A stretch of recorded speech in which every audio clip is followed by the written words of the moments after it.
sa inyo, guys. Pero alam mo, hindi iba talaga pag Pinoy rock, no? Kasi ano talagang, alam mo actually, kinalakyan ko yan ng high school ako. Talaga?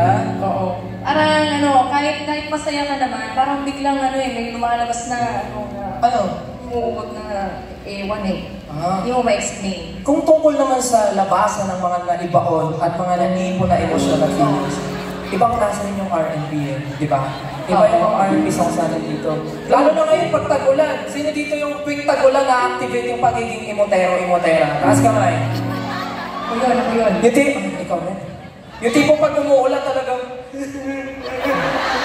wala ka naman kinakalungkot, pero nararamdaman mo kasi dahil pag umuulan, mahilig tayo makinig ng mga love songs, R&B songs. Tama ba?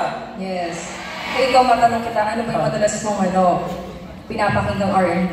Pinapakinggang R&B? Bakit pa ba? By Sex Bomb. Bakit pa ba? Pinapakinggan mo ba? Ang pag-ibig mo sa akin. By JR. By JR.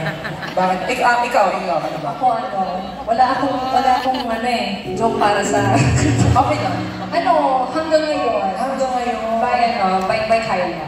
Oo. Alam mo ba? Si Kyla, yung si Nagwater. Nagwater si Kyla. Kyla yun. Kyla ba yun? Ay ba yun? Yung Kyla si Kyla. Pero alam mo, may idea ako, Julie. Since concert naman natin together to, well, obvious naman. Sino ba yung nasa stage? Sila sa concert nila. Ay, what if, Julie, magpalit tayo? Ano palit tayo? Ng the best. Ng kanta, syempre. Palit tayo ng kanta. Ikaw kumanta ng bakit pa ba? Ako kakanta ng hanggang ngayon. Okay. Pwede ba yan? Pwede? Sige, try natin. Try natin? Try natin. Ako, sige. Let's go.